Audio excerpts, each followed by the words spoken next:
ನಮಸ್ಕಾರ. ಇಂದಿನ ವಾರ್ತೆಗಳಿಗೆ ಸ್ವಾಗತ. ಮೊದಲಿಗೆ ಮುಖ್ಯಾಂಶಗಳು. Cable TV operators association Kasaragod vision tower ಜನವರಿ 11ರಂದು ನಾಡಿಗೆ ಸಮರ್ಪಣೆ. ಪದಾಧಿಕಾರಿಗಳು ಸುದ್ದಿಗೋಷ್ಠಿಯಲ್ಲಿ ಹೇಳಿಕೆ. ಎಸ್ಐಆರ್ ಅನುಷ್ಠಾನದಿಂದಾಗಿ ಸಿಪಿಎಂ ಕೇಂದ್ರಗಳಲ್ಲಿ ಅವಳಿ ಮತ ಹಾಗೂ ನಕಲಿ ಮತಗಳನ್ನು ತಪ್ಪಿಸಲು ಸಾಧ್ಯವಾಗಿದೆ ಎಂಬ ಪಿಕೆ ಫೈಸಲ್ ಅವರ ಹೇಳಿಕೆ ಸ್ವಾಗತಾರ್ಹ. ಅಡ್ವೊಕೇಟ್ ಶ್ರೀಕಾಂತ್ ಹೇಳಿಕೆ. ಗೃಹಿಣಿಯೊಬ್ಬರಿಗೆ ಲೈಂಗಿಕ ಕಿರುಕುಳ ನೀಡಿದ ದೂರಿನ ಹಿನ್ನೆಲೆಯಲ್ಲಿ ಮಾಜಿ ಸಿಪಿಎಂ ಕುಂಬಳೆ ಏರಿಯಾ ಕಾರ್ಯದರ್ಶಿ ಪಕ್ಷದಿಂದ ಅಮಾನತು.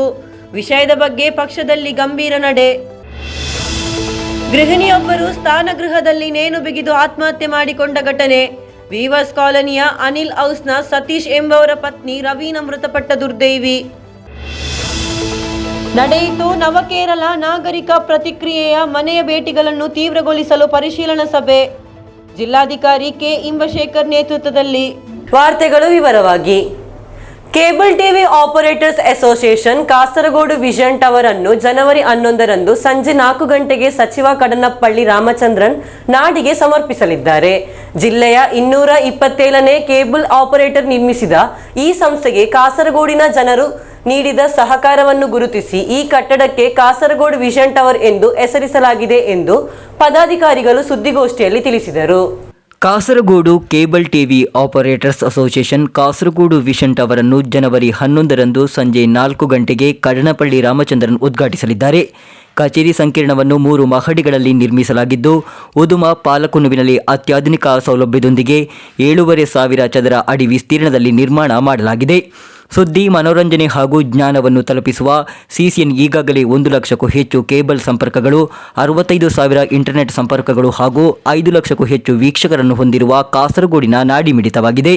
ಜಿಲ್ಲೆಯ 227ನೇ ಕೇಬಲ್ ಆಪರೇಟರ್ಸ್ ನಿರ್ಮಿಸಿದ ಈ ಸಂಸ್ಥೆಗೆ ಕಾಸರಗೋಡಿನ ಜನರು ನೀಡಿದ ಸಹಕಾರವನ್ನು ಗುರುತಿಸಿ ಕಟ್ಟಡಕ್ಕೆ ಕಾಸರಗೋಡು ವಿಷನ್ ಟವರ್ ಎಂದು ಹೆಸರಿಡಲಾಗಿದೆ.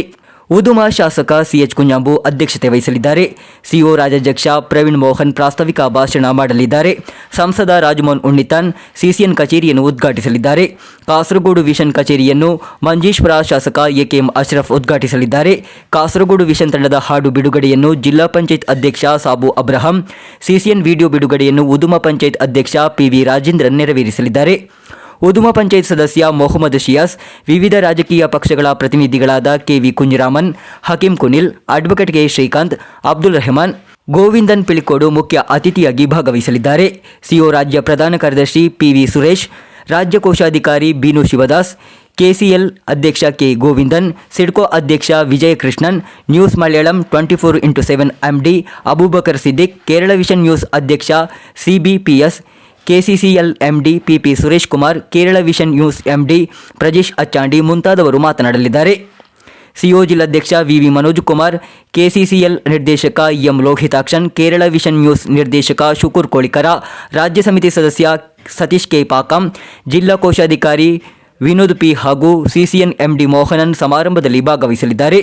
ಕಾರ್ಯಕ್ರಮದಲ್ಲಿ ವಿವಿಧ ಕ್ಷೇತ್ರಗಳಲ್ಲಿ ಕೆಲಸ ಮಾಡಿದವರಿಗೆ ಉಡುಗೊರೆಗಳನ್ನು ವಿತರಿಸಲಾಗುವುದು.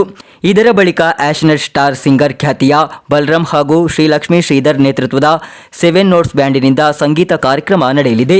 കാസർഗോഡ് ജില്ലയിലെ കേബിൾ ടി വി ഓപ്പറേറ്റർ അസോസിയേഷന്റെ ആസ്ഥാന മന്ദിരത്തിന്റെ ഉദ്ഘാടനം ജനുവരി 11-ാം തീയതി വൈകുന്നേരം 4 മണിക്ക് ബഹുമാനപ്പെട്ട മന്ത്രി കടന്നപ്പള്ളി രാമചന്ദ്രൻ അവർ ഉദ്ഘാടനം ചെയ്യുകയാണ്. കാസർഗോഡ് ജില്ലയെ സംബന്ധിച്ച് പറയുമ്പോൾ ഏതാണ്ട് 1 ലക്ഷത്തിലധികം ഡിജിറ്റൽ കണക്ഷനും 65,000-ഓളം ബ്രോഡ്ബാൻഡ് കണക്ഷനുമാണ് ഞങ്ങളുടെ കമ്പനിക്കുള്ളത്, സിസിഎൻ എന്ന ഞങ്ങളുടെ കമ്പനിക്കുള്ളത്. അതുപോലെ തന്നെ നമ്മുടെ ജില്ലാ ചാനൽ കാസർഗോഡ് വിഷൻ ഏതാണ്ട് 5 ലക്ഷത്തോളം ആൾക്കാരാണ് ഞങ്ങളുടെ ഈ പറയുന്ന ഞങ്ങളുടെ അസോസിയേഷൻ അതുപോലെ കമ്പനിയുടെ ഉപഭോക്താക്കളായിട്ടുള്ളത്. 5 ലക്ഷത്തോളം ആൾക്കാർ ഈ ഞങ്ങളുടെ ഈ ചാനലുമായി ബന്ധപ്പെട്ടുള്ളത്. ഇപ്പോൾ കുറേ കാലത്തെ അസോസിയേഷൻ ഒരു ആഗ്രഹമായിരുന്നു. കാസർഗോഡ് ജില്ല എന്ന് പറയുമ്പോൾ അസോസിയേഷനെ സംബന്ധിച്ച് പറയുമ്പോൾ 224 ഓപ്പറേറ്റർമാർ മാത്രമുള്ള ചെറിയൊരു ജില്ലയാണ് കാസർഗോഡ് ജില്ല. ഞങ്ങൾ അസോസിയേഷനിൽ ആകെയുള്ളത് 224 ഓപ്പറേറ്റർമാരാണ്. അപ്പോൾ ചെറിയ ചെറിയ തുകകൾ സമാഹരിച്ചുകൊണ്ട് നല്ല രീതിയിലുള്ള ബിസിനസ് നടത്തിക്കൊണ്ട് അതിൽ നിന്നും വരുന്ന മിച്ചം വരുന്ന തുക ഉപയോഗിച്ചുകൊണ്ട് കുറച്ച് കടമൊക്കെ മേടിച്ച് ലോണൊക്കെ എടുത്താണ് ഞങ്ങൾ ഈ ആസ്ഥാന മന്ദിരം പണി കഴിപ്പിച്ചിട്ടുള്ളത്.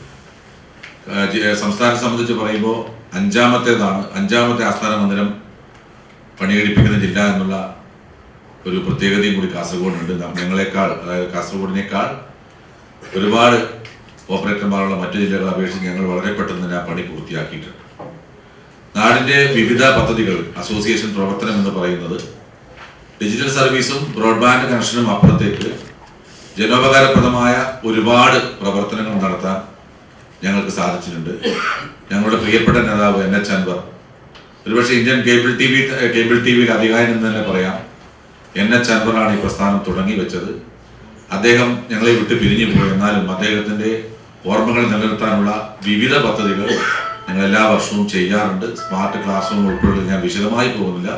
ആ രീതിയിലുള്ള ജീവകാരുണ്യ പ്രവർത്തനങ്ങൾ ഉൾപ്പെടെയുള്ള പ്രവർത്തനങ്ങൾക്ക് ഞങ്ങൾ നേതൃത്വം കൊടുക്കുന്നുണ്ട്. കോർപ്പറേറ്റുകളുമായിട്ട് മത്സരിക്കുമ്പോൾ സ്വാഭാവികമായിട്ടുള്ള നമ്മളെ പോലുള്ള ഒരു അൺപ്രൊഫഷണൽ ആയിട്ടുള്ള ഒരു ടീമിനുണ്ടാവുന്ന ചെറിയ പ്രശ്നങ്ങളാണ് ഈ കാണുന്നത്. അപ്പോൾ അതുകൂടി കണക്കിലെടുത്തുകൊണ്ട് ഈ ഞങ്ങൾ കൊടുക്കുന്ന സർവീസുമായി ബന്ധപ്പെട്ട കാര്യങ്ങളിൽ ഒരു ഏകീകരിച്ചതുപോലെയുള്ള ഒരു സമീപനം ഉണ്ടാവണം എന്നുള്ള ഒരു നമുക്ക് ധാരണയുടെ പുറത്ത് ഇത്തരം കൊച്ചു ഓപ്പറേറ്ററുകളെല്ലാം ചേർന്നുകൊണ്ട് ക്ലസ്റ്റർ സംവിധാനത്തിലേക്ക് ഞങ്ങൾ വരുന്നുണ്ട്.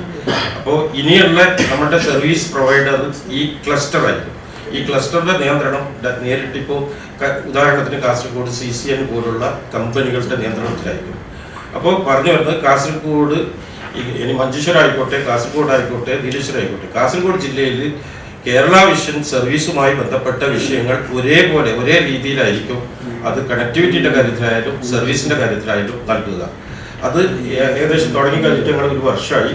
അത് ഇംപ്ലിമെന്റ് ഇപ്പോൾ ചെയ്തു തുടങ്ങിയതേ ഉള്ളൂ. ജില്ലയിൽ തന്നെ ഇപ്പോൾ 6 ക്ലസ്റ്റർ രൂപീകരിച്ച് കഴിഞ്ഞു. ഇനിയിപ്പം ഈ വർഷം അടുത്ത ഫിനാൻഷ്യൽ, അതായത് 2026-27 ഫിനാൻഷ്യൽ ഇയറോട് കൂടി അത് സമ്പൂർണ്ണമായിട്ടും ക്ലസ്റ്ററിന്റെ കീഴിലേക്ക് കൊണ്ടുവരാനുള്ള ശ്രമമാണ് കേരള വിഷനും CCN അതേപോലെ നമ്മളുടെ ഈ ബാക്ക് ബോൺ എന്ന് പറയുന്ന സംഘടന തന്നെയാണ് സംഘടനയും വിഭാവനം ചെയ്യുന്നതും ഇപ്പോൾ നടത്തിക്കൊണ്ടു. CO ಜಿಲ್ಲಾಧ್ಯಕ್ಷ VV മനോജ് ಕುಮಾರ್, ಜಿಲ್ಲಾ ಕಾರ್ಯದರ್ಶಿ ಹರೀಶ್ P ನಾಯರ್, CCN ಉಪಾಧ್ಯಕ್ಷ ಶುಕೂರ್ ಕೋಳಿಕರ, ವ್ಯವಸ್ಥಾಪಕ ನಿರ್ದೇಶಕ TV ಮೋಹನನ್ ಮುಂತಾದವರು ಸುದ್ದಿಗೋಷ್ಠಿಯಲ್ಲಿ ಉಪಸ್ಥಿತರಿದ್ದರು. CCN ಅಧ್ಯಕ್ಷ K ಪ್ರದೀಪ್ ಕುಮಾರ್ ಸ್ವಾಗತಿಸಿ ಜಿಲ್ಲಾ ಕಾರ್ಯದರ್ಶಿ ಹರೀಶ್ P ನಾಯರ್ ಧನ್ಯವಾದವಿತ್ತರು. News bureau, Kasaragod. SIR ಅನುಷ್ಠಾನದಿಂದಾಗಿ CPM ಕೇಂದ್ರಗಳಲ್ಲಿ ಅವಳಿ ಮತ ಹಾಗೂ ನಕಲಿ ಮತಗಳನ್ನು ತಪ್ಪಿಸಲು ಸಾಧ್ಯವಾಗಿದೆ ಎಂಬ ಕಾಸರಗೋಡು ಜಿಲ್ಲಾ ಕಾಂಗ್ರೆಸ್ ಅಧ್ಯಕ್ಷ PK ಫೈಸಲ್ ಅವರ ಹೇಳಿಕೆ ಸ್ವಾಗತಾರ್ಹ ಎಂದು ಬಿಜೆಪಿ ಕಲ್ಲಿಕೋಟೆ ವಲಯ ಅಧ್ಯಕ್ಷ ಅಡ್ವೊಕೇಟ್ K ಶ್ರೀಕಾಂತ್ ಹೇಳಿದರು. ಫೈಸಲ್ ಸಾರ್ವಜನಿಕವಾಗಿ ಇದನ್ನು ಒಪ್ಪಿಕೊಳ್ಳಲು ಸಿದ್ಧವಾಗಿರಬೇಕು ಎಂದು ಶ್ರೀಕಾಂತ್ ಹೇಳಿದರು. KCN ನ್ಯೂಸ್ಗೆ ನೀಡಿದ ವಿಶೇಷ ಸಂದರ್ಶನದಲ್ಲಿ PK ಫೈಸಲ್ ತಮ್ಮ ನಿಲುವನ್ನು ಸ್ಪಷ್ಟಪಡಿಸಿದ್ದಾರೆ. KCN ಚಾನಲಿಗೆ ನೀಡಿದ ಸಂದರ್ಶನದಲ್ಲಿ ವಿಧಾನಸಭಾ ಚುನಾವಣೆಯಲ್ಲಿ ಕಾಸರಗೋಡಿನಲ್ಲಿ 3 ಕ್ಷೇತ್ರಗಳು ಖಚಿತವಾಗಿದ್ದು ಅವುಗಳಲ್ಲಿ ಒಂದಾದ ಉದುಮದಲ್ಲಿ ಗೆಲುವು ಪಡೆಯಲಿದೆ ಎಂಬ ಕಾರಣಗಳನ್ನು ವಿವರಿಸುತ್ತಾ DCC ಅಧ್ಯಕ್ಷ PK ಫೈಸಲ್ SIR ಅನುಷ್ಠಾನವು CPM ಕೇಂದ್ರಗಳಲ್ಲಿ ಅವಳಿ ಮತಗಳನ್ನು ಹಾಗೂ ನಕಲಿ ಮತಗಳನ್ನು ತಪ್ಪಿಸಲು ಸಹಾಯ ಮಾಡಿದೆ ಎಂದು ಹೇಳಿದರು. PK ಫೈಸಲ್ ಅವರ ಸಂದರ್ಶನವನ್ನು ವೀಕ್ಷಿಸಿ. പുതിയ SIR-ന്റെ പരിഷ്കരണവുമായി ബന്ധപ്പെട്ട പട്ടിക വന്നതോടുകൂടി CPM-ന്റെ ഇരട്ട വോട്ടുകളും കള്ള വോട്ടുകളും നമുക്ക് തടയാൻ സാധിക്കും. മാത്രമല്ല UDF-നെ സംബന്ധിച്ചിടത്തോളം കേരളത്തിൽ ഒട്ടാകെയുള്ള ഒരു രാഷ്ട്രീയ വിജയവും കഴിഞ്ഞ 10 വർഷക്കാലം കേരളം ഭരിച്ച പിണറായി സർക്കാരിനെതിരെയുള്ള ജനവികാരവും ഈ തെരഞ്ഞെടുപ്പിൽ പൂർണ്ണമായി ആളിക്കത്തും. ഈ 2 ഘടകവും UDF-ന് അനുകൂലമായ രാഷ്ട്രീയ പശ്ചാത്തലം ഉദുമയിലുണ്ട്. ಈ ಸುದ್ದಿ ಪ್ರಕಟವಾದ ಬಳಿಕ SIR ಅನುಷ್ಠಾನವು CPM ಕೇಂದ್ರಗಳಲ್ಲಿ ಅವಳಿ ಮತಗಳನ್ನು ಹಾಗೂ ನಕಲಿ ಮತಗಳನ್ನು ತಪ್ಪಿಸಲು ಸಹಾಯ ಮಾಡಿದೆ ಎಂಬ ಕಾಸರಗೋಡು ಜಿಲ್ಲಾ ಕಾಂಗ್ರೆಸ್ ಅಧ್ಯಕ್ಷ PK ಫೈಸಲ್ ಅವರ ಹೇಳಿಕೆ ಸ್ವಾಗತಾರ್ಹ ಎಂದು ಅಡ್ವೊಕೇಟ್ K ಶ್ರೀಕಾಂತ್ ಹೇಳಿದರು. ಇಲ್ಲಿಯವರೆಗೆ SIR ಅನ್ನು ಬಲವಾಗಿ ವಿರೋಧಿಸುತ್ತಿದ್ದ ಕಾಂಗ್ರೆಸ್ ಈಗ ತನ್ನ ನಿಲುವನ್ನು ಬದಲಾಯಿಸಿದೆ ಎಂದು ಅರ್ಥ ಮಾಡಿಕೊಳ್ಳಬೇಕು ಹಾಗೂ ಇದನ್ನು ಸಾರ್ವಜನಿಕವಾಗಿ ಒಪ್ಪಿಕೊಳ್ಳಲು ಫೈಸಲ್ ಸಿದ್ಧರಿರಬೇಕೆಂದು K ಶ್ರೀಕಾಂತ್ ಒತ್ತಾಯಿಸಿದರು. SIR ಬಗ್ಗೆ ಜಿಲ್ಲಾ ಕಾಂಗ್ರೆಸ್ ಅಧ್ಯಕ್ಷ ಶ್ರೀ PK ಫೈಸಲ್ ಮಾಡಿರುವಂತಹ ಹೇಳಿಕೆಯನ್ನು ಭಾರತೀಯ ಜನತಾ ಪಕ್ಷ ಸ್ವಾಗತ ಮಾಡ್ತಾ ಇದ್ದೆ. ಅವರು ಹೇಳಿರುವುದು SIR ಜಾರಿಗೊಳಿಸಿದ ಮೂಲಕ CPM ಕೇಂದ್ರಗಳ ಡಬಲ್ ವೋಟ್ ಹಾಗೂ ಕಳ್ಳ ಓಟು ಇದು ತೆಗೆದು ಹಾಕಲಿಕ್ಕೆ ಆಗಿದೆ. ಆ ಹೇಳಿಕೆಯನ್ನು ಭಾರತೀಯ ಜನತಾ ಪಕ್ಷ ಸ್ವಾಗತ ಮಾಡ್ತಾ ಇದೆ. ಇಷ್ಟು ತನಕ SIR ವಿರುದ್ಧವಾಗಿ ದೊಡ್ಡ ರೀತಿಯ ಅಪಪ್ರಚಾರ ಮಾಡಿರುವಂತಹ ಕಾಂಗ್ರೆಸ್ ತಮ್ಮ ತಪ್ಪನ್ನು ತಿದ್ದುಕೊಳ್ಳಿಕ್ಕೆ ತಯಾರಾಗಬೇಕು. ಅದು SIR ವಿರುದ್ಧವಾಗಿ ಈ ತನಕ ಕಾಂಗ್ರೆಸ್ ಮಾಡಿರುವಂತಹ ಹೇಳಿಕೆ ಮತ್ತು ಜನರ ಮುಂದಿರುವಂತಹ ಅಪಪ್ರಚಾರ ತಪ್ಪಾಯಿತು ಅಂತ ಹೇಳಲಿಕ್ಕೆ DCC ಪ್ರೆಸಿಡೆಂಟ್ ಶ್ರೀ ಫೈಸಲ್ ತಯಾರಾಗಬೇಕು ಅಂತ BJP ಆಗ್ರಹಿಸ್ತಾ ಇದೆ. ಅದೇ ಥರದಲ್ಲಿ ಈ ಜನರನ್ನು ತಪ್ಪು ದಾರಿಗೆಳೆದು ಅಪಪ್ರಚಾರ ಮಾಡಿರುವಂತಹ UDF ನೇತೃತ್ವ ತಮ್ಮ ತಪ್ಪನ್ನು ಜನರ ಮುಂದೆ ಹೇಳಿ ಅವರು ಜನರಲ್ಲಿ ಕ್ಷಮೆ ಯಾಚಿಸಬೇಕು ಅಂತ ನಾವು ಆಗ್ರಹಿಸ್ತಾ ಇದ್ದೇವೆ. ಇಂಡಿ ಸಖ್ಯದ ಭಾಗವಾಗಿರುವಂತಹ ಮುಸ್ಲಿಂ ಲೀಗ್ CPM DCC ಅಧ್ಯಕ್ಷರ ಈ ಹೇಳಿಕೆಯ ಬಗ್ಗೆ ತಮ್ಮ ನಿಲುವನ್ನು ಪ್ರಕಟಿಸಬೇಕು ಅಂತಲೂ ನಾವು ಆಗ್ರಹಿಸ್ತಾ ಇದ್ದೇವೆ. News bureau Kasaragod.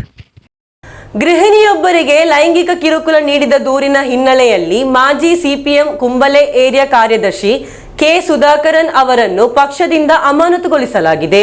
ಆರೋಪದ ತನಿಖೆಗಾಗಿ CPM ಕುಂಬಳೆ ಏರಿಯಾ ಸಮಿತಿಯ 3 ಮುಖಂಡರನ್ನು ನಿಯೋಜಿಸಲಾಗಿದೆ. ವಿಧಾನಸಭಾ ಚುನಾವಣೆಗೆ ಮುನ್ನ ಪ್ರಮುಖ ಮುಖಂಡರ ವಿರುದ್ಧ ಲೈಂಗಿಕ ಕಿರುಕುಳ ದೂರನ್ನು ಪಕ್ಷವು ಗಂಭೀರವಾಗಿ ಪರಿಗಣಿಸಿದೆ. CPM ಕುಂಬಳೆ ಏರಿಯಾ ಮಾಜಿ ಕಾರ್ಯದರ್ಶಿ ಸುಧಾಕರನ್ ವಿರುದ್ಧ ಪಕ್ಷದ ಕಾರ್ಯಕರ್ತೆ ಹಾಗೂ ಮದುವೆಯಾದ 45 ವರ್ಷದ ಮಹಿಳೆಗೆ ಲೈಂಗಿಕ ಕಿರುಕುಳ ನೀಡಿರುವುದಾಗಿ ದೂರು ದಾಖಲಾಗಿದೆ. ಗೃಹಿಣಿಯ ಕೈಯಲ್ಲಿದ್ದ ವಿಡಿಯೋ ಕ್ಲಿಪ್ಪಿಂಗ್ ಸೇರಿದಂತೆ ಜಿಲ್ಲಾ ಪೊಲೀಸ್ ವರಿಷ್ಠಾಧಿಕಾರಿಗೆ ದೂರು ನೀಡಿದ್ದಾರೆ. ಅವರು ವರ್ಷಗಳಿಂದ ತನಗೆ ಲೈಂಗಿಕ ಕಿರುಕುಳ ನೀಡುತ್ತಿದ್ದಾರೆ ಹಾಗೂ ಬೆದರಿಕೆ ಹಾಕಿ ತನ್ನ ನಗ್ನ ಫೋಟೋಗಳನ್ನು ತೆಗೆದುಕೊಳ್ಳುತ್ತಿದ್ದಾರೆ ಎಂದು ದೂರಿನಲ್ಲಿ ಆರೋಪಿಸಲಾಗಿದೆ. ಅವರು ತನಗೆ ಮಾತ್ರವಲ್ಲದೆ ತನ್ನ ಕುಟುಂಬಕ್ಕೂ ಬೆದರಿಕೆ ಹಾಕುತ್ತಿದ್ದಾರೆ ಎಂದು ದೂರಿನಲ್ಲಿ ಆರೋಪಿಸಲಾಗಿದೆ. CPM ಮುಖಂಡರ ಹಸ್ತಕ್ಷೇಪದಿಂದ ಪೊಲೀಸರು ಪ್ರಕರಣ ದಾಖಲಿಸಲು ಅಥವಾ ತನಿಖೆಯನ್ನು ಪ್ರಾರಂಭಿಸಲು ಸಿದ್ಧವಾಗಿಲ್ಲ ಎಂದು ದೂರಿನಲ್ಲಿ ಆರೋಪಿಸಲಾಗಿದೆ. ಕುಂಬಳೆ ಬಳಿಯ ಪಂಚಾಯತ್ನಲ್ಲಿ CPM ಟಿಕೆಟ್ನಲ್ಲಿ ಹೊಸದಾಗಿ ಆಯ್ಕೆಯಾದ ಸಾರ್ವಜನಿಕ ಪ್ರತಿನಿಧಿಯ ವಿರುದ್ಧ ದೂರು ಇರುವುದರಿಂದ ಕ್ರಮ ವಿಳಂಬವಾಗುತ್ತಿದೆ ಎಂದು ಗೃಹಿಣಿ ಆರೋಪಿಸಿದ್ದಾರೆ. ಈ ಘಟನೆ ದೊಡ್ಡ ವಿವಾದಕ್ಕೆ ಕಾರಣವಾಗಿದ್ದು ದೂರಿನ ಬಗ್ಗೆ ಕಾನೂನು ತನಿಖೆ ನಡೆಸಬೇಕೆಂದು ಬಲವಾದ ಬೇಡಿಕೆ കേളിബരുത്തിದೆ. സർ, ഞാൻ സുധാകര മാസ്റ്റർ വിഷയത്തിൽ ഒരു DGPക്ക് കംപ്ലൈൻറ്റ് കൊടുത്തിട്ടുണ്ടായിരുന്നു. പറഞ്ഞ എനിക്ക് ജീവിക്കാനാകുന്നില്ല. ഇപ്പോൾ ലാസ്റ്റ് പറഞ്ഞെങ്കിൽ ഫൈനലായിട്ട് ഞാൻ എന്തെങ്കിലും ചെയ്തിട്ട് ഞാൻ മരിക്കുമെന്ന് പറയുന്ന ഒരു ഇതിലുണ്ട്. ഞങ്ങൾക്ക് ജീവിക്കാൻ എനിക്ക് ഇഷ്ടമില്ല. അതുകൊണ്ട് ഞാനിപ്പോൾ ലാസ്റ്റായിട്ട് ഫൈനലായിട്ട് ഈ നിങ്ങളെ വിളിച്ചത്, നിങ്ങളെല്ലാവരും വിളിച്ചിട്ട് പറയണം, എൻ്റെ പോലെ കുറേ പെണ്ണുങ്ങളെ ലൈഫ് ബെടക്കായി കൊണ്ടുണ്ട്. ഇനിയും ബെടക്കായി പോകുന്നു വേണ്ട. എല്ലാം വിട്ടിട്ട് പ്ലസ് ടു പഠിക്കുന്ന പിള്ളേരെ ഫോട്ടോ സമയത്ത് അയാൾ ഇങ്ങനെ അയാളെ കൂടെ ഉള്ളത് കാണിച്ചിനി. പിന്നെ വൈഫിൻ്റെ വീഡിയോ എടുത്ത് കാണിച്ചിനി. 95 അയാളെ എനിക്ക് കോൺടാക്റ്റ് ആയത്. ഇപ്പം സാറ് ഞാൻ ഈ കംപ്ലൈൻറ്റ് കൊടുത്തിട്ടുണ്ട്. ഈ കംപ്ലൈൻറ്റ് കൊടുത്ത ശേഷം എനിക്ക് ഒരു മറുപടി അങ്ങനത്തെ എനിക്ക് കിട്ടില്ല. പോലീസ് അവർ പറഞ്ഞ പോലെ തന്നെ ചെയ്തു. പോലീസ് എങ്ങനെ പറഞ്ഞെങ്കിൽ എൻ്റെ അണ്ടറിലുണ്ട് പറഞ്ഞു. പോലീസ് എല്ലാം എൻ്റെ കൈവശമുണ്ട് പറഞ്ഞു. അതേപോലെ പോലീസ് എന്നെ വിളിച്ചിട്ട് 2 പ്രാവശ്യം പോലീസ് എഴുതിയെടുത്തു. പക്ഷെ അവനെ വിളിച്ചിട്ട് ഒന്നും ചെയ്തിനോ ഇല്ല, ചോദിച്ചിനോ ഇല്ലെന്ന് എനിക്ക് അറിയില്ല. പക്ഷെ ഇതുവരെ എനിക്ക് പോലീസ് അതിൻ്റെ ഒരു ഉത്തരം തന്നില്ല. അതിൻ്റെ പിന്നെ ഇപ്പം ഞാൻ DGPക്ക് എല്ലാ കാര്യങ്ങൾ വീഡിയോസ് എല്ലാം അയച്ചിട്ടുണ്ട്. സഹിക്കാൻ പറ്റാതെ പറഞ്ഞെങ്കിൽ മിഞ്ഞാന്ന് എനിക്ക് 27 ഞാൻ ലോൺ അടക്കാൻ പോകുന്ന സമയത്ത് റോഡിൽ വെച്ചിട്ട് ആളയച്ചിട്ട് എന്നെ പേടിപ്പിച്ചിട്ട് സുധാകര മാസ്റ്റർ പറഞ്ഞ പോലെ നീ കേൾക്കണം, ഇല്ലെങ്കിൽ അവർക്കിപ്പോൾ നല്ല സപ്പോർട്ടുണ്ട്. പിന്നെ അവരെ വിഷയം അറിയുമല്ലേ നിനക്ക്, അവർ പറഞ്ഞ പോലെ കേട്ടില്ലെങ്കിൽ നിന്റെ ഭർത്താവിന് കൊല്ലൂന്ന് പറഞ്ഞിട്ട് പേടിപ്പിച്ചു സാർ. അതിൻ്റെ പിന്നെ ഇപ്പോൾ എനിക്ക് വേറെ ഭയമില്ലാത്ത കൊണ്ട് ഞാൻ നിങ്ങളെല്ലാവരും വിളിച്ചതിപ്പോൾ. അതിനുശേഷം ഞങ്ങൾ നല്ലതിൽ ജീവിച്ചോണ്ടുണ്ടായി. ആ സമയത്ത് ജബ്ബർ കൊലയായി. ഇവരെ കല്യാണം കഴിക്കുന്ന എൻ്റെ മുമ്പത്തെ ഹസ്ബൻഡ് പോയ സമയത്ത് കുറച്ച് സമയമാകുമ്പോൾ ജബ്ബർ കൊല കേസിൽ സുധാകര മാസ്റ്റർ ഉള്ളിൽ പോയിട്ട് കൊല കേസിൽ. അപ്പോൾ ഉള്ളിൽ പോയ ശേഷം ഞാൻ കുറച്ച് സമാധാനത്തിൽ ജീവിച്ചോണ്ടുണ്ടായി. ജയിലിൽ നിന്ന് പുറത്തിറങ്ങുന്ന കുറച്ച് ദിവസം മുമ്പ് എനിക്കൊരു കോളാക്കിയിട്ട് എന്നെ പേടിപ്പിച്ച്, നിനക്ക് ഞാൻ ആരെന്ന് അറിയുക, അപ്പോൾ ഞാൻ അറിയില്ല എന്ന് പറയുമ്പോൾ നിങ്ങൾക്ക് ആരും അറിയില്ലല്ലേ, ഞാൻ പുറത്തിറങ്ങുന്നുണ്ട്, ഞാൻ നിനക്ക് പഠിപ്പിക്കാം, ഞാൻ വരുന്ന് പുറത്തിറങ്ങുന്നുണ്ട്, നിങ്ങൾക്ക് പഠിപ്പിക്കാം, ആരും അറിയില്ലല്ലേ പറഞ്ഞിട്ട് പേടിപ്പിച്ചെന്നെ. അതിന് ശേഷം അയാൾ ഇറങ്ങി പുറത്ത് വന്ന ശേഷം ഒരു ഉപദ്രവം ഇല്ല. കുറച്ച് ദിവസം എന്നോട് സംസാരിച്ചതൊന്നുമില്ല. 2000 എൻ്റെ അമ്മ മരിച്ച ശേഷം ഞാൻ വീട്ടിലെ ഒറ്റക്കായി. എൻ്റെ ഹസ്ബൻഡ് ഡ്യൂട്ടി പോകുന്നു. ആ സമയത്ത് ഞാൻ വീട്ടിലേക്ക് ഒറ്റക്ക് എന്ന് അറിഞ്ഞിട്ട് എന്നെ വിളിക്കാൻ തുടങ്ങി. പിള്ളേർ വീട്ടിലില്ല, പിള്ളേർ പഠിക്കുന്നുണ്ട്. ಆ ಸಮಯത്ത് ಎന്നെ ವಿಳಿക്കാൻ തുടങ്ങി. ಈ ಹಿನ್ನೆಲೆಯಲ್ಲಿ ಸುಧಾಕರನ್ ಅವರನ್ನು ಪಕ್ಷದಿಂದ ಅಮಾನತುಗೊಳಿಸಲಾಯಿತು. ಆರೋಪಗಳ ವಿರುದ್ಧ ತನಿಖೆ ನಡೆಸಲು ಸಿಪಿಎಂ ಕುಂಬಳೆ ಏರಿಯಾ ಸಮಿತಿಯ 3 ನಾಯಕರನ್ನು ನಿಯೋಜಿಸಲಾಗಿತ್ತು. ಕುಂಬಳೆ ಇಚ್ಚಲಂಗೂಡಿನಲ್ಲಿರುವ LP ಶಾಲೆಯಲ್ಲಿ ಶಿಕ್ಷಕರಾಗಿದ್ದಾರೆ ಸುಧಾಕರನ್. ಅವರು ಹೆಣ್ಮಕಜೆ ಪಂಚಾಯತ್ ಸದಸ್ಯರು ಆಗಿದ್ದಾರೆ. ಪಕ್ಷದಲ್ಲಿ ಪ್ರಮುಖ ಹುದ್ದೆಯನ್ನು ಹೊಂದಿರುವುದರಿಂದ, ಹಿರಿಯ ಮುಖಂಡರಾಗಿರುವುದರಿಂದ ಹಾಗೂ ಸಾರ್ವಜನಿಕ ಪ್ರತಿನಿಧಿಯಾಗಿರುವುದರಿಂದ ಅವರ ವಿರುದ್ಧ ಲೈಂಗಿಕ ಕಿರುಕುಳ ದೂರನ್ನು ಪಕ್ಷವು ಗಂಭೀರವಾಗಿ ಪರಿಗಣಿಸುತ್ತಿದೆ. ಮುಂಬರುವ ವಿಧಾನಸಭಾ ಚುನಾವಣೆಯ ಸಮಯದಲ್ಲಿ ಪ್ರಮುಖ ಮುಖಂಡರೊಬ್ಬರ ವಿರುದ್ಧ ಲೈಂಗಿಕ ಆರೋಪಗಳನ್ನು ಹೊರಿಸಲಾಗಿದೆ ಎಂಬುದು ಪಕ್ಷಕ್ಕೆ ಬೇಸರ ತಂದಿದೆ. ಈ ವಿಷಯದ ಬಗ್ಗೆ ಪಕ್ಷದ ಮಟ್ಟದ ತನಿಖೆಯ ಬಳಿಕ ಸಾರ್ವಜನಿಕ ಪ್ರಕ್ರಿಯೆ ನೀಡಲು ನಾಯಕತ್ವ ನಿರ್ಧರಿಸಿದೆ ಎಂದು ವರದಿಯಾಗಿದೆ. News bureau, Kasaragod. Kasaragod Kudlu viewers ಕಾಲೋನಿಯಲ್ಲಿ ಗೃಹಿಣಿಯೊಬ್ಬರು ಸ್ನಾನಗೃಹದಲ್ಲಿ ನೇಣು ಬಿಗಿದು ಆತ್ಮಹತ್ಯೆ ಮಾಡಿಕೊಂಡಿದ್ದಾರೆ. ವೀವರ್ಸ್ ಕಾಲೋನಿಯ ಅನಿಲ್ ಹೌಸ್ನ ಸತೀಶ್ ಎಂಬವರ ಪತ್ನಿ ರವೀನಾ ಮೃತಪಟ್ಟ ದುರ್ದೇವಿ. ಕಾಸರಗೋಡು ಕೂಡ್ಲು ವೀವರ್ಸ್ ಕಾಲೋನಿಯಲ್ಲಿ ಗೃಹಿಣಿಯೊಬ್ಬರು ಬಚ್ಚಲು ಮನೆಯಲ್ಲಿ ನೇಣು ಬಿಗಿದು ಆತ್ಮಹತ್ಯೆ ನಡೆಸಿದ್ದಾರೆ. ವೀವರ್ಸ್ ಕಾಲೋನಿಯ ಅನಿಲ್ ಹೌಸ್ನ ಸತೀಶ್ ಎಂಬವರ ಪತ್ನಿ ರವೀನಾ ಮೃತಪಟ್ಟ ಮಹಿಳೆಯಾಗಿದ್ದಾರೆ. ಬುಧವಾರ ಸಂಜೆ ಮನೆಯ ಸ್ಥಾನದ ಕೋಣೆಯಲ್ಲಿ ಇವರು ನೇಣು ಬಿಗಿದು ಆತ್ಮಹತ್ಯೆ ನಡೆಸಿದ ಸ್ಥಿತಿಯಲ್ಲಿ ಪತ್ತೆಯಾದರು. ಕೂಡಲೇ ಆಸ್ಪತ್ರೆಗೆ ಕರೆದೊಯ್ದರು. ಜೀವಾಪಾಯ ತಪ್ಪಿಸಲಾಗಲಿಲ್ಲ. ಕಾಸರಗೋಡು ಜನರಲ್ ಆಸ್ಪತ್ರೆಯಲ್ಲಿ ಇಂದು ಬೆಳಗ್ಗೆ ಮರಣೋತ್ತರ ಪರೀಕ್ಷೆ ನಡೆಯಿತು. ಕಾಸರಗೋಡು ನಗರ ಪೊಲೀಸರು ಅಸಹಜ ಮರಣವೆಂದು ಕೇಸು ದಾಖಲಿಸಿದ್ದಾರೆ. ಯಾವುದೋ ಮಾನಸಿಕ ಬಳಲಿಕೆಯಿಂದಾಗಿ ಆತ್ಮಹತ್ಯೆ ನಡೆಸಿದ್ದಾರೆಂದು ಹೇಳಲಾಗಿದೆ. ಮೃತರು ಏಕೈಕ ಮಗು ಯಶ್, ಸಹೋದರರಾದ ಋತ್ವಿಕ್, ರೋಷನ್, ಅಂಜನಾ ಎಂಬವರನ್ನಗಳಿದ್ದಾರೆ. News bureau, Kasaragod. ನವಕೇರಳ ನಾಗರಿಕ ಪ್ರತಿಕ್ರಿಯೆ ಕಾರ್ಯಕ್ರಮ ಅಭಿವೃದ್ಧಿ ಹಾಗೂ ಕಲ್ಯಾಣ ಅಧ್ಯಯನ ಕಾರ್ಯಕ್ರಮದಲ್ಲಿ ಸ್ವಯಂ ಸೇವಕರು ಮನೆ ಭೇಟಿಗಳನ್ನು ತೀವ್ರಗೊಳಿಸಲು ಕಾಸರಗೋಡು ಜಿಲ್ಲಾ ಯೋಜನಾ ಸಮಿತಿ ಸಭಾಂಗಣದಲ್ಲಿ ಜಿಲ್ಲಾ ಮಟ್ಟದ ಪರಿಶೀಲನಾ ಸಭೆ ತೀರ್ಮಾನಿಸಲಾಯಿತು. ಜಿಲ್ಲಾಧಿಕಾರಿ ಕೆ ಇಂಬಶೇಖರ್, ಕಾರ್ಯಕ್ರಮದ ರಾಜ್ಯ ಮಟ್ಟದ ಸಲಹಾ ಸಮಿತಿ ಸದಸ್ಯ ಕಿಲಾದ ಮಾಜಿ ನಿರ್ದೇಶಕ ಡಾಕ್ಟರ್ ಜೈ ಇಳಾಮನ್ ಮುಂತಾದವರು ಪರಿಶೀಲನಾ ಸಭೆ ನಡೆಸಿದರು. ಸರ್ಕಾರದ ಅಭಿವೃದ್ಧಿ ಹಾಗೂ ಕಲ್ಯಾಣ ಚಟುವಟಿಕೆಗಳ ಕುರಿತು ಸಾರ್ವಜನಿಕ ಅಭಿಪ್ರಾಯ ಪಡೆಯಲು ಹಾಗೂ ಸಲಹೆಗಳನ್ನು ಪಡೆಯಲು ಆಯೋಜಿಸಲಾದ ನವಕೇರಳ ನಾಗರಿಕ ಪ್ರಕ್ರಿಯೆಯ ಸ್ವಯಂ ಸೇವಕ ಮನೆ ಭೇಟಿಯನ್ನು ತೀವ್ರಗೊಳಿಸಲು ಕಾಸರಗೋಡು ಜಿಲ್ಲಾ ಯೋಜನಾ ಸಮಿತಿ ಸಭಾಂಗಣದಲ್ಲಿ ನಡೆದ ಜಿಲ್ಲಾ ಮಟ್ಟದ ಪರಿಶೀಲನಾ ಸಭೆಯಲ್ಲಿ ನಿರ್ಧರಿಸಲಾಯಿತು. ಜಿಲ್ಲಾಧಿಕಾರಿ ಕೆ ಇಂಬಶೇಖರ್, ಕಾರ್ಯಕ್ರಮದ ರಾಜ್ಯ ಮಟ್ಟದ ಸಲಹಾ ಸಮಿತಿ ಸದಸ್ಯ ಡಾಕ್ಟರ್ ಜಾಯ್ ಎಲೆಮಂಡ್ ಪರಿಶೀಲನೆ ನಡೆಸಿದರು. ಕಾರ್ಯಕ್ರಮದ ಗುರಿಗಳನ್ನು ಸಾಧಿಸಲು ಸರ್ಕಾರವು ವಿವಿಧ ಹಂತಗಳಲ್ಲಿ ನೇಮಿಸಿದ ಅಧಿಕಾರಿಗಳು ಹಾಗೂ ತಜ್ಞರು ಸಕಾಲಿಕ ಕ್ರಮ ಕೈಗೊಳ್ಳಬೇಕೆಂದು ಜಿಲ್ಲಾಧಿಕಾರಿ ತಿಳಿಸಿದರು. ಸರ್ಕಾರವು ಪ್ರಾರಂಭಿಸಿದ ಎಲ್ಲ ಯೋಜನೆಗಳನ್ನು ಉತ್ತಮ ರೀತಿಯಲ್ಲಿ ಜಾರಿಗೆ ತಂದಿರುವ ಕಾಸರಗೋಡು ಜಿಲ್ಲೆಯಲ್ಲಿ ನಾಗರಿಕ ಪ್ರಕ್ರಿಯೆ ಕಾರ್ಯಕ್ರಮವನ್ನು ಉತ್ತಮ ರೀತಿಯಲ್ಲಿ ಪೂರ್ಣಗೊಳಿಸಬಹುದು ಎಂದು ಜಿಲ್ಲಾಧಿಕಾರಿ ಹೇಳಿದರು.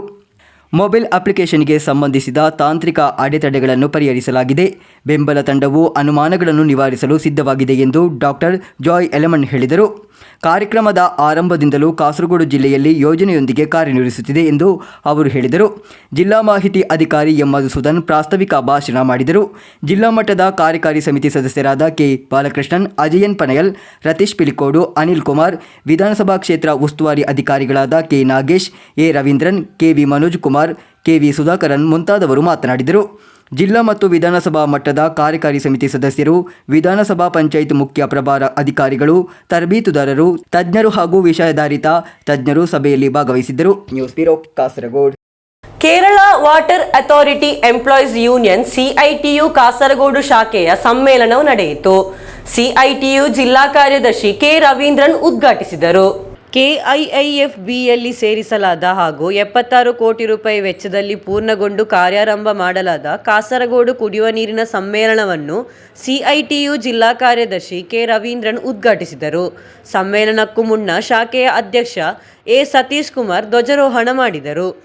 ನೀರಿನ ಯೋಜನೆಯು ಚೆಂಗಲ, ಮಧೂರ್, ಮೊಗ್ರಾಲ್, ಪುತ್ತೂರು ಹಾಗೂ ಮುಳ್ಳಿಯಾರು ಪಂಚಾಯತ್ಗಳಲ್ಲಿ ಸಂಪರ್ಕಗಳನ್ನು ನೀಡಿದ ಕುಟುಂಬಗಳಿಗೆ ಸಾಧ್ಯವಾದಷ್ಟು ಬೇಗ ಕುಡಿಯುವ ನೀರನ್ನು ಒದಗಿಸಬೇಕೆಂದು ಕೇರಳ ಜಲ ಪ್ರಾಧಿಕಾರ ನೌಕರರ ಸಂಘ ಕಾಸರಗೋಡು ಶಾಖೆ ಸಭೆ ಒತ್ತಾಯಿಸಿತು.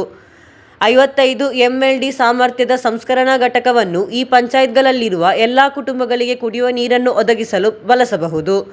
ಸಂಪರ್ಕಗಳನ್ನು ನೀಡಿದ ಕುಟುಂಬಗಳು ಸಹ ಕುಡಿಯುವ ನೀರನ್ನು ಸರಿಯಾಗಿ ಒದಗಿಸಲು ಸಾಧ್ಯವಾಗುತ್ತಿಲ್ಲ. ಅನೇಕ ಕುಟುಂಬಗಳು ನೀರು ಪಡೆಯದೆ ಬಿಲ್ಗಳನ್ನು ಪಡೆಯುವ ಪರಿಸ್ಥಿತಿ ಇದೆ.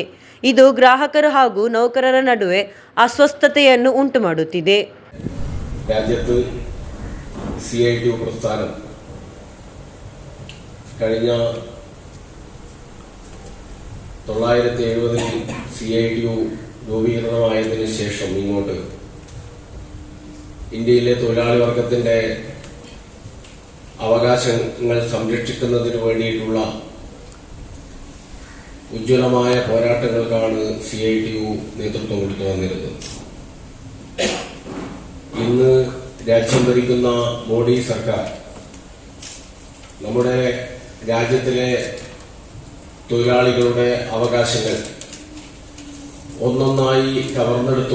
ಒಕ್ಕೂಟದ ರಾಜ್ಯ ಕಾರ್ಯದರ್ಶಿ ಎ ಸುಧಾಕರನ್, ಜಿಲ್ಲಾ ಕಾರ್ಯದರ್ಶಿ ಕೆ ವಿನೋದ್, ಅಧ್ಯಕ್ಷ ಎಸ್ ಗೋವಿಂದರಾಜ್, ಕೋಶಾಧಿಕಾರಿ ಬಿ ಸುಪ್ರಿಯಾ, ಉಪಾಧ್ಯಕ್ಷ BV ಪ್ರಿಯೇಶ್, ಕಾಂಜಂಗಾಡ್ ಶಾಖೆಯ ಕಾರ್ಯದರ್ಶಿ ಎಂ ಜಯನ್ ಮುಂತಾದವರು ಮಾತನಾಡಿದರು. ಪದಾಧಿಕಾರಿಗಳಾಗಿ KA ವಿನೋದ್ ಅಧ್ಯಕ್ಷರಾಗಿ, TV ಪ್ರಮೋದ್ ಕುಮಾರ್ ಉಪಾಧ್ಯಕ್ಷರಾಗಿ, ಎ ಸತೀಶ್ ಕುಮಾರ್ ಕಾರ್ಯದರ್ಶಿ, ಎಂ ಸೌಮ್ಯ ಜೊತೆ ಕಾರ್ಯದರ್ಶಿ, BK ಮಧು ಕೋಶಾಧಿಕಾರಿ ಹಾಗೂ ಇ ಪ್ರಜೀಶಾ ಮೋಲ್ ಮಹಿಳಾ ಸಮಿತಿ ಸಂಚಾಲಕರು ಭಾಗವಹಿಸಿದ್ದರು. ಶಾಖೆಯ ಕಾರ್ಯದರ್ಶಿ ಕೆ ಬಿಜು ಭಾಗವಹಿಸುವವರನ್ನು ಸ್ವಾಗತಿಸಿ BK ಮಧು ಸಮ್ಮೇಳನಕ್ಕೆ ಧನ್ಯವಾದವಿತ್ತರು. News bureau, Kasaragod. ಮಿಯಪ್ಪದ ಕೋಳ್ಯೂರು ಮಂಡಲ ಪೂಜೆ ಜಾತ್ರಾ ಮಹೋತ್ಸವ ಸಂದರ್ಭ ಕಿಶೋರ್ ಭಟ್ ಕೊಮ್ಮೆಕಥಾ ಸಂಯೋಜನೆಯಲ್ಲಿ ಯೋಗೀಶ್ ರಾವ್ ಚಿಗುರುಪಾದೆ ರಚಿಸಿರುವ ಕಲಾಗ್ನಿ ರುದ್ರ ಪ್ರಸಂಗ ರಂಗಾರ್ಪಣೆಗೊಂಡಿತು. ಹವ್ಯಾಸಿ ಬಳಗ ಕೋಳ್ಯೂರು ತಂಡದಿಂದ ಪ್ರಥಮ ಪ್ರದರ್ಶನಗೊಂಡಿತು.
ಮಿಯಪದವು ಕೋಳ್ಯೂರು ಮಂಡಲ ಪೂಜೆ ಜಾತ್ರಾ ಮಹೋತ್ಸವದ ಪ್ರಯುಕ್ತ ಕಿಶೋರ್ ಭಟ್ ಕೊಮ್ಮೆ ಕಥಾ ಸಂಯೋಜನೆಯಲ್ಲಿ ಯೋಗೀಶ್ ರಾವ್ ಚಿಗುರುಪಾದೆ ಪ್ರಸಂಗ ರಚಿಸಿರುವ ಕಾಲಾಗ್ನಿರುದ್ರ ಪ್ರಸಂಗ ರಂಗಾರ್ಪಣೆಗೊಂಡು ಹವ್ಯಾಸಿ ಬಳಗ ಕೋಳ್ಯೂರು ತಂಡದಿಂದ ಪ್ರಥಮ ಪ್ರದರ್ಶನಗೊಂಡಿತು. ವೇದಮೂರ್ತಿ ಬಳಂತಕೋಡಿ ರಾಂಭಟ್ ಪ್ರಸಂಗ ಲೋಕಾರ್ಪಣೆಗೈದು ಆಶೀರ್ವಚನವಿತ್ತರು. ಸಮಾರಂಭದಲ್ಲಿ ಯಕ್ಷಗಾನ ರಂಗದ ವಿದ್ವಾಂಸರಾದ ರಾಜಗೋಪಾಲ್ ಭಟ್ ಕನ್ಯಾನ, ವಿಠಲ್ ಭಟ್ ಮೊಗಸಾಲೆ, ಕೃಷ್ಣ ಭಟ್ ಚಕ್ರಕೋಡಿ ಮುಂತಾದವರು ಉಪಸ್ಥಿತರಿದ್ದರು. ಪ್ರಸಂಗಕರ್ತ ಯೋಗೀಶ್ ರಾವ್ ಚಿಗುರುಪಾದೆಯವರನ್ನು ಗಣ್ಯರ ಸಮಕ್ಷಮದಲ್ಲಿ ಗೌರವಿಸಲಾಯಿತು. ಗುರುರಾಜು ಹೊಳ್ಳಬಾಯರು ಕಾರ್ಯಕ್ರಮ ನಿರ್ವಹಿಸಿ ಕಿಶೋರ್ ಭಟ್ ಕೊಮ್ಮೆ ಧನ್ಯವಾದವಿತ್ತರು. ಬಳಿಕ ಕಾಲಾಗ್ನಿರುದ್ರ ಯಕ್ಷಗಾನ ಹಿರಿಯ ಹವ್ಯಾಸಿ ಕಲಾವಿದರ ಬಳಗ ಕೋಳ್ಯೂರು ತಂಡದಿಂದ ಪ್ರಸ್ತುತಿಗೊಂಡಿತು. ಇದು ಗಡಿನಾಡಿನ ಪ್ರಸಂಗಕರ್ತ ಯೋಗೀಶ್ ರಾವ್ ಚಿಗುರುಪಾದೆಯವರು ರಚಿಸಿರುವ 25ನೇ ಪ್ರಸಂಗವಾಗಿದ್ದು, ಇವರು ರಚಿಸಿರುವ ಗೆಜ್ಜೆಗಿರಿ ಕ್ಷೇತ್ರ ಮಹಾತ್ಮೆ ಪ್ರಸಂಗ ಈಗಾಗಲೇ ಗೆಜ್ಜೆಗಿರಿ ಮೇಳದಲ್ಲಿ 250 ಪ್ರಯೋಗ ಕಂಡಿರುತ್ತದೆ. News bureau, Kasaragod. ಕಾಸರಗೋಡು ಕುಣಿಯಾದಲ್ಲಿ 5 ಅಂತಸ್ತಿನ ಕಾಲೇಜು ಕಟ್ಟಡದ ಮೇಲೆ ಹತ್ತಿ ವಿದ್ಯಾರ್ಥಿಯೊಬ್ಬ ಆತ್ಮಹತ್ಯೆಗೆ ಯತ್ನಿಸಿದ ಘಟನೆ. ಪೊಲೀಸರು ಬಂದು ಮನವೊಲಿಸಿದ ಬಳಿಕ ವಿದ್ಯಾರ್ಥಿಯನ್ನು ಕೆಳಗಿಳಿಸಲಾಯಿತು. ಘಟನೆಯ ಬಳಿಕ ಕಾಲೇಜನ್ನು ತಾತ್ಕಾಲಿಕವಾಗಿ ಮುಚ್ಚಲಾಗಿದೆ. ಕುಣಿಯ ಆರ್ಟ್ಸ್ ಆ್ಯಂಡ್ ಸೈನ್ಸ್ ಕಾಲೇಜಿನ 5 ಅಂತಸ್ತಿನ ಕಟ್ಟಡದ ಮೇಲೆ ಹತ್ತಿ ವಿದ್ಯಾರ್ಥಿಯೊಬ್ಬ ಆತ್ಮಹತ್ಯೆ ಮಾಡಿಕೊಳ್ಳುವುದಾಗಿ ಬೆದರಿಕೆ ಹಾಕಿದ ಘಟನೆ ನಡೆದಿದೆ. 3ನೇ ವರ್ಷದ BA ಅರಬಿಕ್ ವಿದ್ಯಾರ್ಥಿ ಶಂಷದ್ ಆತ್ಮಹತ್ಯೆಗೆ ಯತ್ನಿಸಿದ್ದಾನೆ. ವಿದ್ಯಾರ್ಥಿಗೆ ಕಾಲೇಜಿನಿಂದ ಹೊರಗೆ ಹಾಕಲಾಗಿದೆ ಎಂದು ತಿಳಿಸುವ ನೋಟಿಸು ಬಂದ ಬಳಿಕ ಆತ್ಮಹತ್ಯೆಗೆ ಯತ್ನಿಸಿದ್ದಾನೆ. ಕೊನೆಗೆ ಬೇಕಲ್ ಪೊಲೀಸರು ಆಗಮಿಸಿ ವಿದ್ಯಾರ್ಥಿಯನ್ನು ಕೆಳಗಿಳಿಯುವಂತೆ ಮನವೊಲಿಸಿದರು. ವಿದ್ಯಾರ್ಥಿಗಳ ಪ್ರತಿಭಟನೆಯ ಬಳಿಕ ಕಾಲೇಜನ್ನು ಅನಿರ್ದಿಷ್ಟಾವಧಿಗೆ ಮುಚ್ಚಲಾಯಿತು.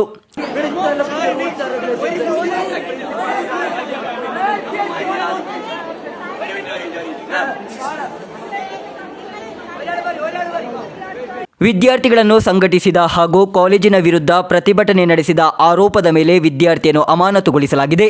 ಈ ಮಧ್ಯೆ ಆತ್ಮಹತ್ಯೆಗೆ ಯತ್ನಿಸಿದ ವಿದ್ಯಾರ್ಥಿ ಪ್ರತಿಕ್ರಿಯಿಸಿ, ಅಂತಹ ಪ್ರತಿಭಟನೆಗೆ ವಿದ್ಯಾರ್ಥಿಗಳನ್ನು ಒಗ್ಗೂಡಿಸಲು ತಾನು ಸಿದ್ಧನಿರಲಿಲ್ಲ ಹಾಗೂ ಆರೋಪಗಳು ಆಧಾರರಹಿತವಾಗಿವೆ ಎಂದು ಹೇಳಿದರು. ಕಲೋತ್ಸವ ಹಾಗೂ ಕ್ರೀಡೋತ್ಸವದಂದು ಕಾಲೇಜಿನಲ್ಲಿ ಹುಡುಗಿಯರೊಂದಿಗೆ ಮಾತನಾಡುವುದನ್ನು ನಿಷೇಧಿಸಲಾಗಿದೆ ಎಂದು ಹೇಳಲಾಗುತ್ತಿದ್ದು, ಇದರ ಬಳಿಕ ವಿದ್ಯಾರ್ಥಿಗಳ ಗುಂಪೊಂದು ಪ್ರತಿಭಟನೆಗೆ ಇಳಿದಿದೆ. News bureau, Kanhangad. ಹಲವು ದೊಡ್ಡ ನಗರಗಳನ್ನು ಅಚ್ಚರಿಗೊಳಿಸಿರುವ 100 ರೂಪಾಯಿ ಮಹಾಲಾಭ ಮೇಳ ಈಗ ಚೆರ್ಕಲದಲ್ಲಿ ಪ್ರಾರಂಭವಾಗಿದೆ. ಕಡಿಮೆ ಬೆಲೆಯ ಕ್ರಾಂತಿಯನ್ನು ಸೃಷ್ಟಿಸುತ್ತಿರುವ ಮಹಾಲಾಭ ಮೇಳವು ಚೆರ್ಕಲ ಬದಿಯಡ್ಕ ರಸ್ತೆಯಲ್ಲಿರುವ HCP ಪೆಟ್ರೋಲ್ ಬಂಕ್ ಬಳಿ ಪ್ರಾರಂಭವಾಗಿದೆ.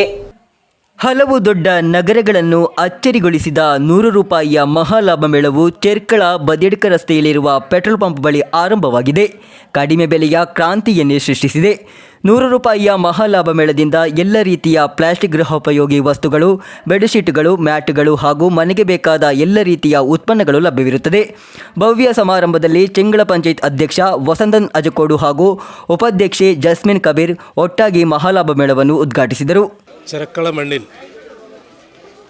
സുമാർ 40 വർഷത്തിൻ്റെ ഇടയിൽ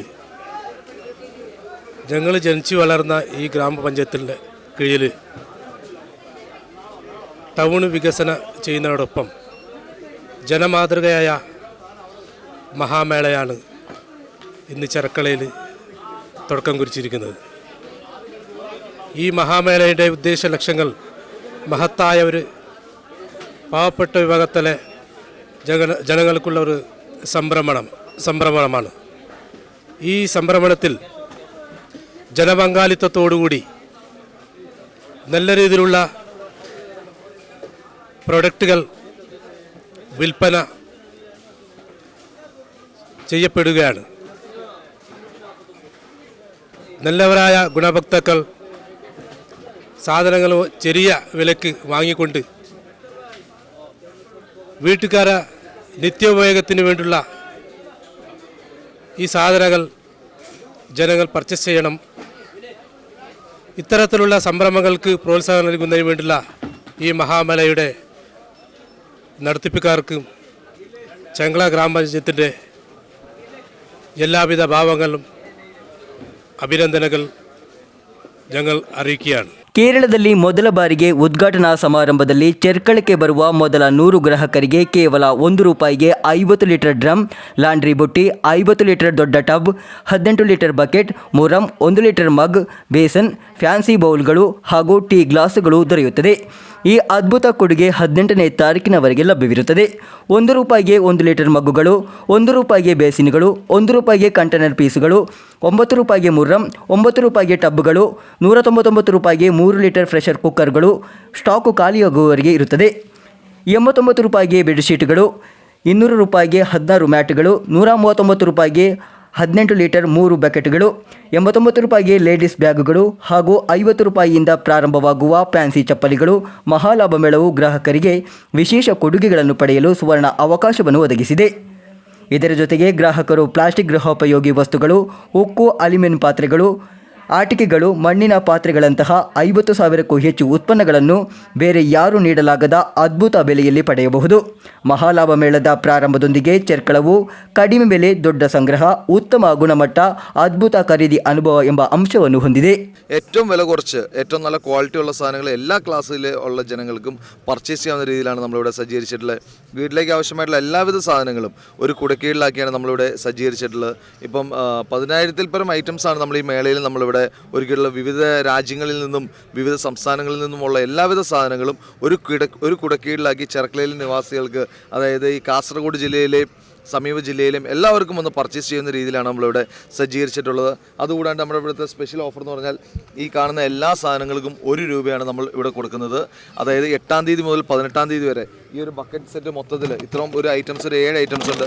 അതുകൊണ്ട് ഈ ഡബ്ബ ഇതൊക്കെ 1 രൂപയാണ് കൊടുക്കുന്നത്. 8-ാം തീയതി മുതൽ 18-ാം തീയതി വരെ ആദ്യം വരുന്ന 100 കസ്റ്റമേഴ്സിന് എല്ലാ ദിവസവും നമ്മൾ കൊടുക്കുന്നുണ്ട്. അതുകൂടാണ്ട് നമ്മുടെ കില്ലർ ഓഫറുണ്ട്. 3 ഐറ്റംസിന് വരുന്നത് 299 രൂപയാണ് വരുന്നത്. അതിൽ എല്ലാ ഐറ്റംസുകളും ഉണ്ട്. അതായത് ഒരു ചെയർ, ഒരു ഡ്രമ്മ്, ഒരു ടബ്ബ, ഈ 3 ഐറ്റം കൂടി ഒരു 299 രൂപയാണ് വരുന്നത്. ഇത് കേരളത്തിൽ മറ്റാർക്കും കൊടുക്കാൻ പറ്റില്ലാത്തൊരു ഓഫറാണ് കൊടുക്കുന്നത്. കാരണം എല്ലാം ഡയറക്റ്റ് പർച്ചേസ് ചെയ്ത് കസ്റ്റമേഴ്സിൽ ഡയറക്റ്റ് എത്തിക്കുക എന്നൊരു ആശയമാണ് നമ്മൾ ഉൾക്കൊണ്ടിരിക്കുന്നത്. അതുകൊണ്ട് തന്നെ ഏറ്റവും വില കുറച്ച് കസ്റ്റമേഴ്സിന് കൊടുക്കുക എന്നുള്ള ഉദ്ദേശം മാത്രമാണ് നമ്മുടെ വിൽപ്പന ഉദ്ദേശം. അതേപോലെ തന്നെ 89 രൂപയ്ക്ക് നല്ല ബ്രാൻഡഡ് ബെഡ്ഷീറ്റുകളുണ്ട്. 16 മാറ്റുകൾ 200 രൂപ. ഒട്ടനവധി ഐറ്റംസുകൾ. വലിയ 2 ഡ്രമ്മ് 199 രൂപ. 5 ബക്കറ്റ് പറഞ്ഞിട്ടുണ്ടെങ്കിൽ 5 ബക്കറ്റിൻ്റെ റേറ്റ് വരുന്നതെന്ന് പറഞ്ഞിട്ടുണ്ടെങ്കിൽ 199 രൂപ. അതായത് ഈ ഒരു 5 ബക്കറ്റ്, ഒരു ബക്കറ്റിന് ഒരു 100 സംതിങ് രൂപ വരുന്ന കാലഘട്ടത്തിൽ 5 ബക്കറ്റിൻ്റെ റേറ്റ് 199 രൂപയാണ് വരുന്നത്. അതുപോലെ ഒട്ടനവധി സാധനങ്ങൾ ഏറ്റവും വില കുറച്ച് ജനങ്ങൾക്ക് എങ്ങനെ കൊടുക്കാം എന്നുള്ളൊരു ಆಶಯത്തിലാണ് നമ്മളിവിടെ ഒരുക്കിയിരിക്കുന്നത്. ಮಹಾಲಾಭ ಮೇಳ ಪ್ರಾರಂಭವಾದ ಕೆಲವೇ ಗಂಟೆಗಳಲ್ಲಿ ಗ್ರಾಹಕರ ದೊಡ್ಡ ಒಳಹರಿವು ಈಗಾಗಲೇ ಕಡಿಮೆ ಬೆಲೆಗಳ ಈ ಅದ್ಭುತ ಜಗತ್ತನ್ನು ಪ್ರವೇಶಿಸಲು ಆರಂಭಿಸಿದೆ. News bureau, Kasaragod. ಕಾಸರಗೋಡಿನಲ್ಲಿ ವಾಟ್ಸಪ್ ಗ್ರೂಪ್ನಿಂದ ನಿಂದನೆ ಮಾಡಿದ ಆರೋಪದ ಮೇಲೆ ಯುವಕನನ್ನು ಇರಿದುಕೊಳ್ಳಲು ಯತ್ನಿಸಿದ ಪ್ರಕರಣದಲ್ಲಿ ಆರೋಪಿಯನ್ನು ಬಂಧಿಸಲಾಗಿದೆ. ಬೇಕಲ್ ಹದ್ದಾದ್ ನಗರದ ಆಸಿಸ್ ಎಂಬಾತನನ್ನು ಪೊಲೀಸರು ಬಂಧಿಸಿದ್ದಾರೆ. ಬೇಕಲ್ ಹದ್ದಾದ್ ನಗರದ ಮೊಹಮ್ಮದ್ ಶಾನಿದ್ ಅಬ್ದುಲ್ ರೆಹಮಾನ್ ಇರಿತಕ್ಕೆ ಒಳಗಾದ ವ್ಯಕ್ತಿ.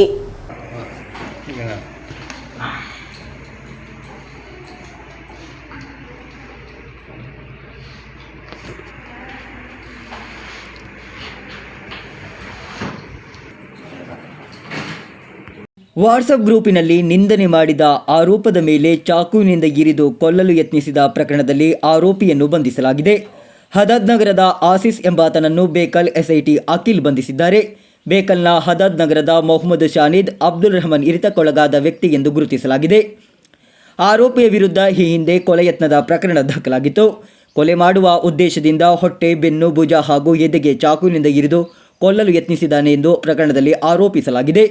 ಹದ್ದಾದ್ ನಗರದ ವಲಿಯಪಳ್ಳಿ ಎಂಬ ಸ್ಥಳದಲ್ಲಿ ಮೊಹಮ್ಮದ್ ಶಾನಿದ್ ಅಬ್ದುಲ್ ರೆಹಮಾನನ್ನು ತಡೆದು ಇರಿದಿರುವುದಾಗಿ ದೂರು ನೀಡಲಾಗಿದೆ. ಗೋಲ್ಡ್ ಹಿಲ್ ಎಂಬ ವಾಟ್ಸಪ್ ಗ್ರೂಪಿನಲ್ಲಿ ನಿಂದನೆ ಮಾಡಿದ್ದಕ್ಕಾಗಿ ಆರೋಪಿ ಚಾಕುವಿನಿಂದ ಇರಿದು ಕೊಲ್ಲಲು ಯತ್ನಿಸಿದ್ದಾನೆ ಎಂದು ಹೇಳಲಾಗುತ್ತಿದೆ. ಕಳೆದ ದಿನ ರಾತ್ರಿ ಈ ಘಟನೆ ನಡೆದಿರುವುದು. ಆರೋಪಿಯನ್ನು ನ್ಯಾಯಾಲಯಕ್ಕೆ ಹಾಜರುಪಡಿಸಿದ ಬಳಿಕ ರಿಮಾಂಡ್ ಮಾಡಲಾಗಿದೆ.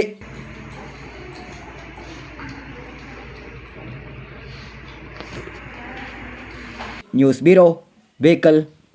ಕೊನೆಯಲ್ಲಿ ಮತ್ತೊಮ್ಮೆ ಮುಖ್ಯಾಂಶಗಳು. Cable TV operators association Kasaragod vision tower ಜನವರಿ 11ರಂದು ನಾಡಿಗೆ ಸಮರ್ಪಣೆ. ಪದಾಧಿಕಾರಿಗಳು ಸುದ್ದಿಗೋಷ್ಠಿಯಲ್ಲಿ ಹೇಳಿಕೆ. ಎಸ್ಐಆರ್ ಅನುಷ್ಠಾನದಿಂದಾಗಿ ಸಿಪಿಎಂ ಕೇಂದ್ರಗಳಲ್ಲಿ ಅವಳಿ ಮತ ಹಾಗೂ ನಕಲಿ ಮತಗಳನ್ನು ತಪ್ಪಿಸಲು ಸಾಧ್ಯವಾಗಿದೆ ಎಂಬ ಪಿಕೆ ಫೈಸಲ್ ಅವರ ಹೇಳಿಕೆ ಸ್ವಾಗತಾರ್ಹ. ಅಡ್ವೊಕೇಟ್ ಶ್ರೀಕಾಂತ್ ಹೇಳಿಕೆ. ಗೃಹಿಣಿಯೊಬ್ಬರಿಗೆ ಲೈಂಗಿಕ ಕಿರುಕುಳ ನೀಡಿದ ದೂರಿನ ಹಿನ್ನೆಲೆಯಲ್ಲಿ ಮಾಜಿ ಸಿಪಿಎಂ ಕುಂಬಳೆ ಏರಿಯಾ ಕಾರ್ಯದರ್ಶಿ ಪಕ್ಷದಿಂದ ಅಮಾನತು. ವಿಷಯದ ಬಗ್ಗೆ ಪಕ್ಷದಲ್ಲಿ ಗಂಭೀರ ನಡೆ. ಗೃಹಿಣಿಯೊಬ್ಬರು ಸ್ನಾನಗೃಹದಲ್ಲಿ ನೇಣು ಬಿಗಿದು ಆತ್ಮಹತ್ಯೆ ಮಾಡಿಕೊಂಡ ಘಟನೆ. ವೀವರ್ಸ್ ಕಾಲೋನಿಯ ಅನಿಲ್ ಹೌಸ್ನ ಸತೀಶ್ ಎಂಬವರ ಪತ್ನಿ ರವೀನಾ ಮೃತಪಟ್ಟ ದುರ್ದೈವಿ. ನಡೆಯಿತು ನವಕೇರಳ ನಾಗರಿಕ ಪ್ರತಿಕ್ರಿಯೆಯ ಮನೆಯ ಭೇಟಿಗಳನ್ನು ತೀವ್ರಗೊಳಿಸಲು ಪರಿಶೀಲನಾ ಸಭೆ. ಜಿಲ್ಲಾಧಿಕಾರಿ ಕೆ ಇಂಬಶೇಖರ್ ನೇತೃತ್ವದಲ್ಲಿ. ಇಂದಿನ ವಾರ್ತಾ ಸಂಚಿಕೆ ಇಲ್ಲಿಗೆ ಮುಕ್ತಾಯವಾಯಿತು. ಮುಂದಿನ ವಾರ್ತಾ ಸಂಚಿಕೆಯೊಂದಿಗೆ ಮತ್ತೆ ಭೇಟಿಯಾಗೋಣ. ವಂದನೆಗಳು.